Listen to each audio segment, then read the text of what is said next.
तारणाऱ्या प्रभू येशू ख्रिस्ताच्या सामर्थ्यवान नावात आपणा सर्वांस प्रेमपूर्वक सलाम.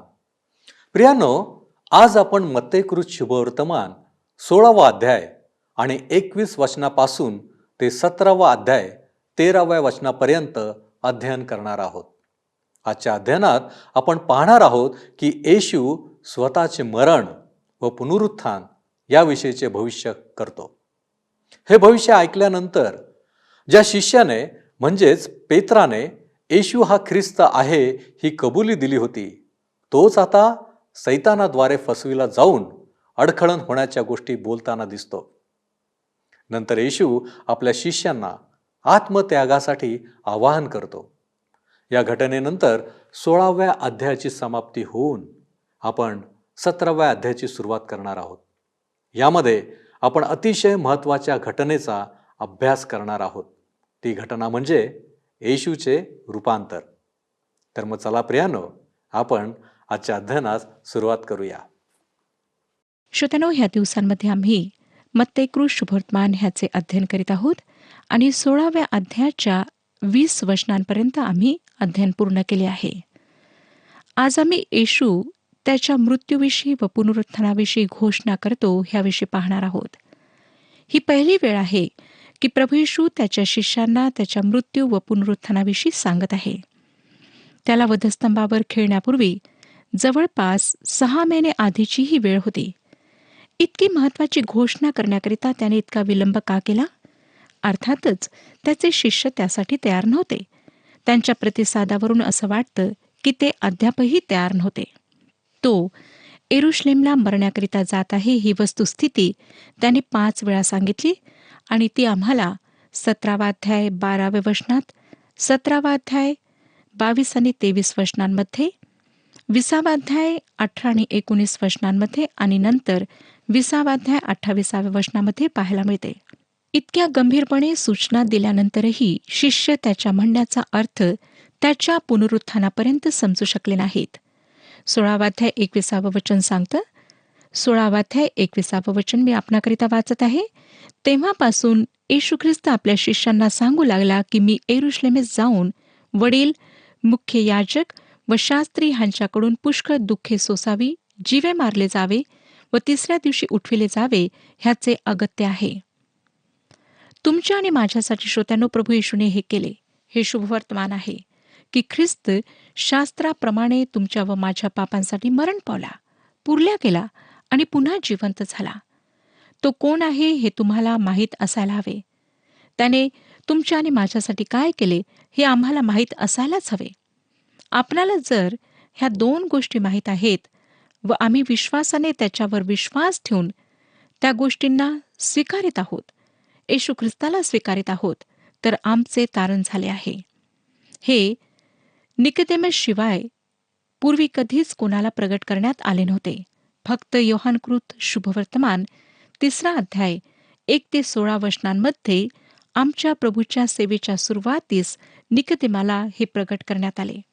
आता 22वा वचन पहा. तेव्हा पेत्र त्याला जवळ घेऊन त्याचा निषेध करून म्हणाला, प्रभूजी, आपणावर दया असो, असे आपल्याला होणारच नाही. थोडक्यात पेत्राने म्हटले, तू मसीहा आहेस, तू परमेश्वराचा पुत्र आहेस, तू वधस्तंभावर खेळल्या जाऊ शकत नाहीस. प्रेषितांच्या विचारात वधस्तंभाचा तो अर्थ नव्हता जो आज आमच्यासाठी आहे. 23वा वचन, परंतु तो वळून पेत्राला म्हणाला, अरे सैताना, माझ्या पुढून निघून जा, तू मला अडखळण आहेस, कारण देवाच्या गोष्टींकडे तुझे लक्ष नाही, माणसांच्या गोष्टीकडे आहे. शुभवर्तमानाची वस्तुस्थिती, येशू वधस्तंभावर आमच्या पापांसाठी मेला, पुरल्या गेला, पुन्हा उठला, हे नाकारणे सैतानी आहे.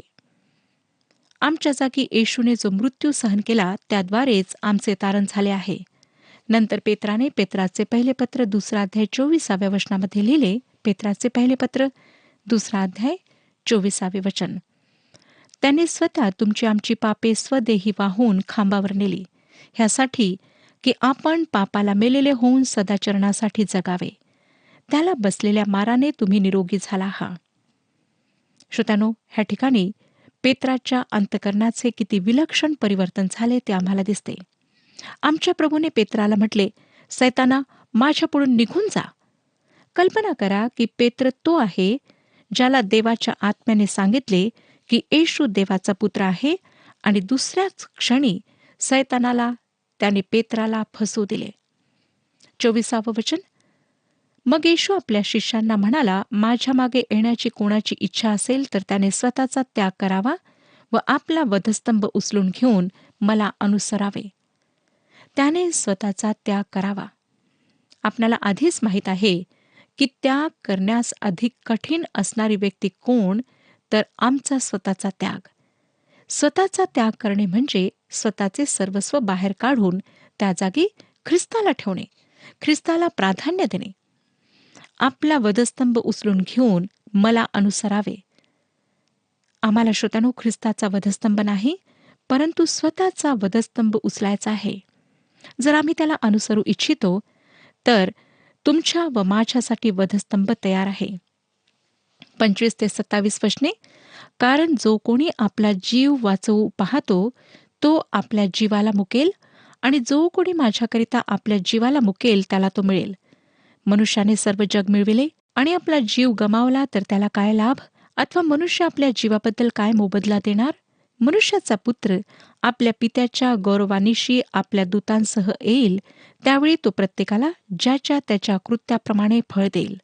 ख्रिस्ताच्या दुसऱ्या आगमन समयी सर्व न्याय चुकता केला जाईल व प्रत्येकाला ज्याच्या त्याच्या कृत्याप्रमाणे फळ मिळेल. ज्यांनी ख्रिस्तावर विश्वास ठेवला आहे त्यांना मिळणाऱ्या फळाचे किंवा प्रतिफळाचे सिद्धांत वेगळे आहेत. जे हरवलेले आहेत त्यांच्या तारणासंबंधाचे सिद्धांत वेगळे आहेत. तारण हे परमेश्वर पित्याद्वारे आमच्याकरिता देण्यात आलेले दान आहे.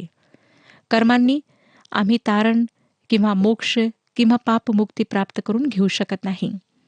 इफिस्करास पत्र 2 अध्याय 8 आणि 9 वचने सांगतात. इफिस्करास पत्र 2 अध्याय 8 आणि 9 वचने.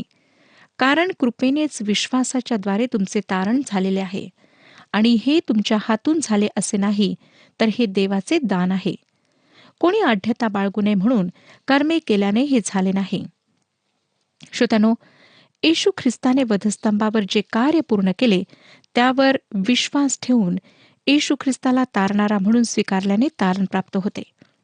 योहानकृत शुभवर्तमान 3 अध्याय 36 वचन सांगतं. योहानकृत शुभवर्तमान 3 अध्याय 36 वचन. जो पुत्रावर विश्वास ठेवतो त्याला सार्वकालिक जीवन प्राप्त झाले आहे, परंतु जो पुत्राचे ऐकत नाही त्याच्या दृष्टीस जीवन पडणार नाही, पण देवाचा क्रोध त्याच्यावर राहतो. प्रतिफळाविषयी जो शास्त्रपाठ आम्हाला वाचायला मिळतो तो करिंथकरास पहिले पत्र 3 अध्याय 8 ते 15 वचनांमध्ये आहे. करिंथकरास पहिले पत्र 3 अध्याय 8 ते 15 वचने. ही वचने आपण स्वतः वाचू शकता. प्रथम, प्रत्येक विश्वासी त्याच्या स्वतःच्या कार्याप्रमाणे प्रतिफळ प्राप्त करेल. आम्ही श्रोत्यांनो तारण प्राप्तीसाठी परिश्रम करीत नाही. आता आपण 28 वचन वाचणार आहोत. हे वचन 17व्या अध्यायाशी मिळते जुळते आहे, जेथे 17व्या अध्यायात येशूच्या रूपांतराविषयी लिहिले आहे व येशू त्याने हे जे विधान केले त्याचे स्पष्टीकरण देतो. 28 वचन. मी तुम्हास खचित सांगतो, येथे उभे असलेल्यांमध्ये काही असे आहेत की ते मनुष्याच्या पुत्राला त्याच्या राज्यात येताना पाहतील, तोपर्यंत त्यांना मरणाचा अनुभव येणारच नाही. आता आपण 17व्या अध्यायाकडे वळत आहोत. ह्या अध्यायात आम्हाला येशूचे रूपांतर, भूतग्रस्त मुलगा, अविश्वासाने भरलेले शिष्य, येशू चमत्कार करण्यास मंदिराचा कर भरतो हे पाहायला मिळते. मी आपल्याला मागच्या अध्यायाच्या अध्ययनामध्ये सांगितले होते की 16व्या अध्यायाचे शेवटले वचन 17व्या अध्यायाशी संबंधित आहे. येशूच्या रूपांतरात हे शिष्यांकरिता पूर्ण झाले. येशूचे रूपांतर मनुष्याच्या पुत्राचे त्याच्या राज्यामध्ये येण्याचे चित्र आहे. आपणापैकी कोणी म्हणेल की काय आपणाला खात्री आहे का की येशूला त्याच्या होणाऱ्या रूपांतराविषयी माहिती होते? शिमोन पेत्र हा एक शिष्य ह्या रूपांतराच्या वेळी उपस्थित होता व पेत्राच्या दुसऱ्या पत्रात त्याने हा अनुभव लिहिला. पेत्राचे दुसरे पत्र 1 अध्याय 16 ते 18 वचने. कारण चातुर्याने कल्पिलेल्या कथास अनुसरून आम्ही आपल्या प्रभू येशू ख्रिस्ताचे सामर्थ्य व आगमन ह्या संबंधाने तुम्हास कळविले असे नाही, तर आम्ही त्याचे ऐश्वर प्रत्यक्ष पाहणारे होतो. कारण त्याला देवपित्यापासून सन्मान व गौरव मिळाले. तेव्हा ऐश्वर्ययुक्त गौरवाच्या द्वारे अशी वाणी झाली की हा माझा पुत्र मला परमप्रिय आहे, ह्याच्याविषयी मी संतुष्ट आहे. त्याच्याबरोबर पवित्र डोंगरावर असताना आकाशातून आलेली ही वाणी आम्ही स्वतः ऐकली. प्रेषितांकरिता त्या दिवशी येशूचे विधान कसे पूर्ण झाले? हा प्रश्न आहे. जेव्हा त्या डोंगरावर प्रभू येशू ख्रिस्ताला सन्मान व गौरव मिळाले, तेव्हा त्याच्यासोबत त्याचे 3 शिष्य होते आणि तेव्हा हे विधान पूर्ण झाले. हे रूपांतर त्याच्या राज्याचे छोटे चित्र होते व शिमोन पेत्राने हे आमच्याकरिता निश्चित केले. योहान कृत शुभवर्तमान सोडून दुसऱ्या 2 शुभवर्तमानांमध्ये रूपांतराविषयी सांगितलेले आहे. त्यामुळे श्रोत्यांनो, मी आपल्याला काही सांगण्याकरिता फार उत्सुक होत आहे, ज्यामुळे आपण कदाचित आश्चर्यचकित व्हाल. येशूचे रूपांतर ख्रिस्ताचे ईश्वरत्व समोर आणत नाही, तर ख्रिस्ताची मानवता समोर आणते. योहान कृत शुभवर्तमानामध्ये योहान ख्रिस्ताच्या ईश्वरत्वावर जोर देतो आणि म्हणून त्याने येशूच्या रूपांतराचा वृत्तांत बघायला आहे. जेव्हा आम्हाला आढळतं की दुसरे 3 शुभवर्तमान त्याविषयी सांगतात. माझ्या मते येशूचे रूपांतर त्याच्या मानवतेचाच पुरावा नाही, तर मानवतेची आशा आहे. ज्या मानवाला आपण त्या ठिकाणी गौरवी रूपात रूपांतरित झालेले पाहत आहात, त्याच प्रकारची व्यक्ती आपण जर देवाचे लेकरू आहात, तर एक दिवस आपण होणार आहात. योहानाचे पहिले पत्र 3 अध्याय आणि 2 वचन सांगतं. योहानाचे पहिले पत्र 3 अध्याय 2 वचन, प्रियजन हो, आपण आता देवाची मुले आहो आणि पुढे आपण काय हो हे अजून प्रगट झालेले नाही. तरी तो प्रगट होईल तेव्हा आपण त्याच्यासारखे होऊ हे आपल्याला माहीत आहे. कारण जसा तो आहे तसाच आपल्याला दिसेल. ख्रिस्ताप्रमाणे आम्ही एक दिवस होणार ही जिवंत आशा प्रत्येक विश्वासणाऱ्या जवळ आहे. प्रभू येशू ख्रिस्त त्याच्या मृत्यू व पुनरुत्थानापूर्वी गौरविला गेला आणि हे चित्र ह्या ठिकाणी आम्हाला देण्यात आले आहे. आपल्याला आढळेल श्रोत्यांनो की लूक शुभवर्तमान फार विस्तृत अशी माहिती पुरवते, जी मत्ते व मार्कमध्ये देण्यात आलेली नाही. कारण डॉक्टर लूक येशू ख्रिस्ताचे अचूक मानवपण सादर करतो. आता आपण पहिली 2 वचने वाचूया. 17वा अध्याय पहिली 2 वचने. मग 6 दिवसानंतर येशूने पेत्र, याकोब व त्याचा भाऊ योहान ह्यांना आपणाबरोबर एका उंच डोंगरावर एकांती नेले. मला वाटतं पापात पडण्यापूर्वी त्या एदेन बागेत आदम व हव्वेची वस्त्रे सुद्धा अशीच पांढरी शुभ्र असतील. पण पापात पडल्यामुळे त्यांना कळले की ते नग्न आहेत. म्हणजेच ते ह्या आधी नग्न नव्हते, ज्यामुळे माझी अशी खात्री आहे की ते अशा प्रकारच्या प्रकाशासारख्या शुभ्र वस्त्रांनी आच्छादलेले होते. येशूच्या मानवतेचे रूपांतर झाले. रूपांतर आमच्या समोर त्याची परिपूर्ण मानवता दाखवते. रूपांतर हा शब्द फार मनोवेधक आहे. ज्या प्रकारे सुरवंट एक दिवस सुंदर मनमोहक पाकोळी बनते. मेटामॉर्फॉसिस म्हणजे रूपात बदल होणे. आज माझे हे जे शरीर दुर्बळ आहे, कोणत्याही रोगाच्या आहारी फार सहजपणे जाऊ शकते, ते शरीर एक दिवस बदलणार आहे आणि जे ख्रिस्ताच्या आगमनसमयी जिवंत असतील त्यांचे सुद्धा शरीर अशा प्रकारे परिवर्तित होणार आहे. ही मानवाची आशा आहे. 17वा अध्याय आणि 3 वचन पहा. तेव्हा पहा, मोशे व एलिया हे त्याच्याबरोबर संभाषण करीत असलेले त्यांच्या दृष्टीस पडले. मोशे नियमशास्त्राचा प्रतिनिधी होता आणि एलिया संदिष्टांचा प्रतिनिधी होता. मोशे मरण पावला व एलिया अग्निरथात ह्या जगातून उचलल्या गेला. लूक शुभवर्तमान 9वा अध्याय 30 आणि 31 वचने आम्हाला सांगतात. लूक शुभवर्तमान 9वा अध्याय 30 आणि 31 वचने.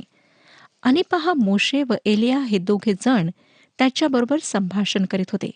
ते तेजोमय दिसले आणि तो जे आपले निर्गमन यरुशलेमेत पूर्ण करणार होता त्याविषयी ते बोलत होते.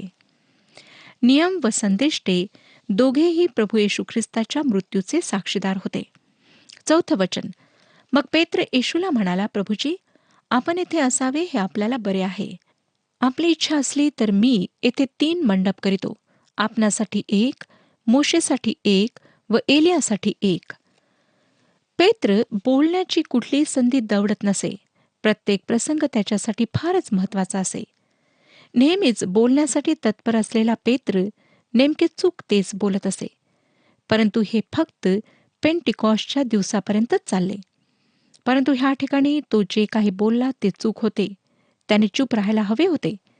परमेश्वर स्वतः त्याला दाटतो, कारण आम्हाला दिसतं की तो मोशे, एलिया व येशू ख्रिस्त ह्यांना एक समान पातळीवर ठेवित होता. लूक पेत्राच्या अशा असमंजसपणाचे स्पष्टीकरण देताना म्हणतो, हे जे तो बोलला त्याचे त्याला भान नव्हते. असे अनेक लोक आहेत श्रोत्यानो, ते जे काही बोलतात त्याचे त्यांना भान नसते. पेत्राला दाटण्यात आले. खरे पाहता त्याने चूप राहायला हवे होते. 5वं वचन, तो बोलत आहे तो पहा, तेजस्वी मेघाने त्यांच्यावर छाया केली, आणि पहा, मेघातून अशी वाणी झाली की हा माझा पुत्र मला परमप्रिय आहे, ह्याविषयी मी संतुष्ट आहे, ह्याचे तुम्ही ऐका. ही आपल्या पुत्राविषयी, येशूविषयी परमेश्वराने पित्याने दिलेली साक्ष होय. प्रगटीकरणाविषयी येशूला पूर्ण अधिकार आहे. मोशे, एलिया आणि संदेष्टांना जे म्हणायचे होते ते फार विलक्षण होते. इब्रिलोकासपत्र लिहिणारा लेखक इब्रिलोकासपत्र 1 अध्याय 2 वचनांमध्ये लिहितो, देव प्राचीन काळी अंशांशाने व प्रकारांनी संदेष्टांच्याद्वारे आपल्या पूर्वजांशी बोलला. तो ह्या काळाच्या शेवटी पुत्राच्याद्वारे आपल्याशी बोलला आहे. त्याने त्याला सर्व गोष्टींचा वारीस करून ठेविले आणि त्याच्याद्वारे त्याने विश्व निर्माण केले. श्रोत्यानो, पुत्र जो ह्या पृथ्वीवर आला तो देवाद्वारे मानवाला देण्यात आलेले शेवटले प्रगटीकरण होता. आता पित्याद्वारे देण्यात आलेले हे महान विधान पहा, हा माझा पुत्र मला परमप्रिय आहे, ह्याविषयी मी संतुष्ट आहे, ह्याचे तुम्ही ऐका. काय श्रोत्यानो, कधी आपण स्वर्गातून अशा प्रकारची वाणी ऐकली आहे का, की परमेश्वर म्हणत आहे की मी तुझ्यावर संतुष्ट आहे? त्याने आजपर्यंत तरी निदान मला असे म्हटले नाही. खरे पाहता त्याने येशूशिवाय दुसऱ्या कोणालाच असे म्हटले नाही. फक्त प्रभू येशूच आजपर्यंत परमेश्वराला संतुष्ट करू शकला, आणि जोपर्यंत आम्ही विश्वासाने ख्रिस्ताला स्वीकारित नाही तोपर्यंत आम्ही परमेश्वराच्या उपस्थितीत जाऊ शकत नाही. जेव्हा आम्ही ख्रिस्ताला आपला तारणारा म्हणून स्वीकारतो तेव्हा आम्हाला विश्वासणाऱ्यांच्या देहात सामील करण्यात येते. ख्रिस्तामध्येच आमचा स्वीकार करण्यात येतो. 6 ते 8 वचने. हे ऐकून शिष्य पालथे पडले व फार भयभीत झाले. तेव्हा येशूने जवळ येऊन त्यांना स्पर्श करून म्हटले, उठा, भिवू नका. तेव्हा त्यांनी दृष्टीवर करून पाहिले, तो येशूशिवाय कोणी त्यांना दिसला नाही. श्रोत्यानो, काय आपणाला जीवनासाठी नवीन उद्देश हवा आहे? मी आपणाला 2 शब्द सुचवू शकते, आणि ते शब्द म्हणजे प्रभू येशू. ज्याला अधिकार आहे, हे शब्द आपल्या पवित्र शास्त्रामध्ये रेखांकित करा. ते आपणाला एक चांगला उद्देश, एक चांगले ध्येय देतील. 9 वचन. नंतर ते डोंगरावरून खाली येताना येशूने त्यांना आज्ञा केली की मनुष्याचा पुत्र मेलेल्यातून उठविला जाईपर्यंत हा साक्षात्कार कोणालाही सांगू नका. पुनरुत्थानापर्यंत का वाट पाहावी व त्यावेळी त्याला का सांगावे? कारण हा शुभवर्तमानाचा एक भाग आहे. हे सांगते की येशू कोण आहे. तो देवाचा परिपूर्ण कोकरा आहे. त्याला 3 वर्षे पारखण्यात आले, आणि ह्या समयी तो संपूर्ण जगाच्या पापांसाठी मरण्यास त्या वधस्तंभाच्या मार्गावर आहे. लक्षात घ्या की देवाला निष्कलंक कोकरा हवा होता, आणि येशू ख्रिस्तच एक असा होता जो मानव जातीच्या खंडणीसाठी आपले बलिदान करू शकत होता, कारण तो पापविरहित होता. त्याच्या परिपूर्ण मानवतेमध्ये त्याचे रूपांतर झाले. तो मानवाची आशा आहे.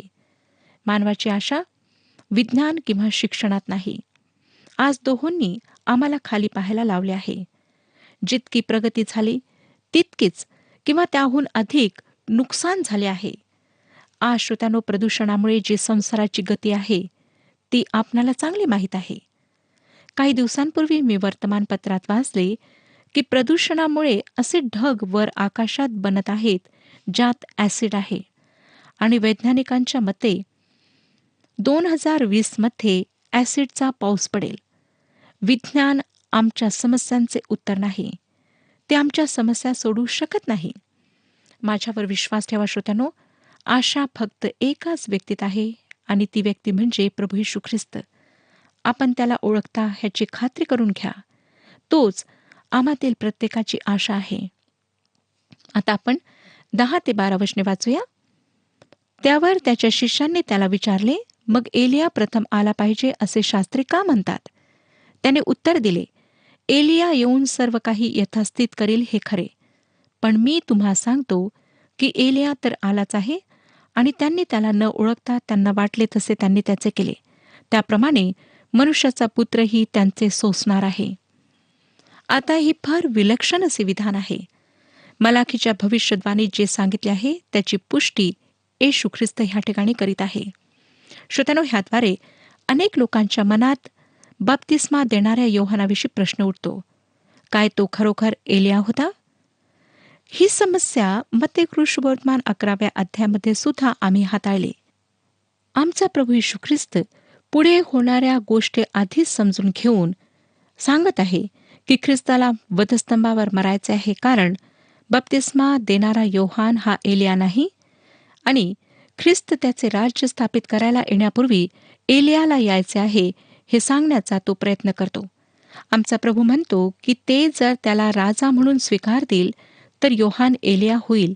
हे कसे होईल ते आपण मला विचारू नका, पण जे काही शास्त्र शिकवते ते मी फक्त आपणाला सांगत आहे. त्याप्रमाणे मनुष्याचा पुत्रही त्यांचे सोसणार आहे. ही दुसरी वेळ आहे श्रोत्यानो की ख्रिस्त वधस्तंभावरील त्याचे मरण जवळ आले आहे हे नमूद करतो. 13वे वचन, तेव्हा बप्तिस्मा करणारा योहान ह्याच्याविषयी हा आपणास सांगतो हे शिष्यांच्या ध्यानात आले. ह्या दृश्यात स्वर्गाच्या राज्याची स्थिती जी आजच्या जगात आहे ती आमच्या समोर आहे. येथे मंडळीचे अस्तित्व कोठे आहे? माझ्यासोबत डोंगराच्या पायथ्याशी चला, जेथे जे शिष्य येशूच्या रूपांतराच्या वेळी त्याच्यासोबत डोंगरावर नव्हते ते फार समस्येत सापडलेले आहेत. पुढच्या वचनांवर विचार आपण पुढच्या कार्यक्रमामध्ये करणार आहोत. परमेश्वर आपणा सर्वांस आशीर्वाद देऊ. प्रियांनो, येशूचे मरण व पुनरुत्थान ही वास्तविकता आहे जी येशूवर विश्वास ठेवणाऱ्या प्रत्येकाला ठाऊक असायला हवी. ख्रिस्त तुमच्या आणि माझ्या पापांसाठी मरण पावला, पुरला गेला आणि मरणातून पुन्हा जिवंत झाला. आणि हीच तर सुवार्ता आहे. आम्ही ही सुवार्ता नाकारू शकत नाही, परंतु सैतान मात्र आमच्या विश्वासाला तडा देतो आणि फसवितो, जसे की पेत्राची अवस्था झाली होती.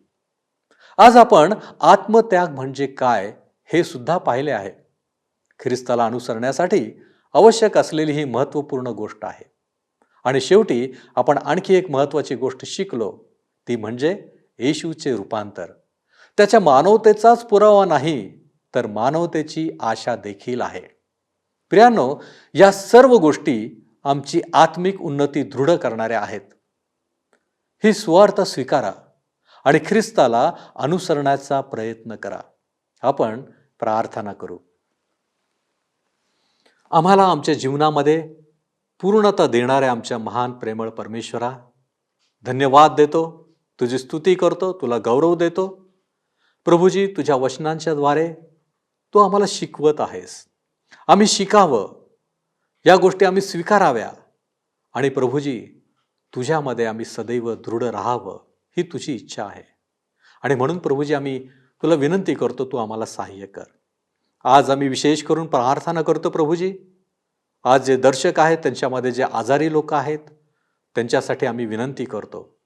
त्यांच्या प्रत्येक त्रासामधून, व्याधींमधून, विकारांमधून तू त्यांना बाहेर काढ.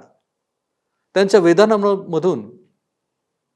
वेदनांमधून प्रभूजी त्यांना आराम पडू दे. तुझी कृपा त्यांना प्राप्त होऊ दे. जे दवाखान्यामध्ये ॲडमिट आहेत प्रभूजी, त्यांना तू सहाय्य कर. कदाचित त्यांच्याकडं पैशाची उणीव असेल, ती उणीव भरून निघावी आणि प्रभूजी त्यांना आराम पडावा आमची प्रार्थना आहे. आरोग्य देणारा तू आमचं जिवंत देव आहेस आणि म्हणून आम्ही आमची दृष्टी तुझ्याकडे लावतो. तू आम्हाला सहाय्य कर. या सर्व विनंत्या, मागण्या धन्य तारक प्रभू येशू ख्रिस्त जो म्हणतो, जे काही तुम्ही माझ्या नावात मागाल ते मी तुमच्यासाठी करीन, ते आमच्या प्रेमळ येशूच्या नावामध्ये ही प्रार्थना विनंती केली आहे, म्हणून तू ऐक. आमेन. तुम्हाला पूर्णता लाभो, समाधान मिळो आणि येशू ख्रिस्ताची कृपा तुम्हा सर्वांबरोबर असो.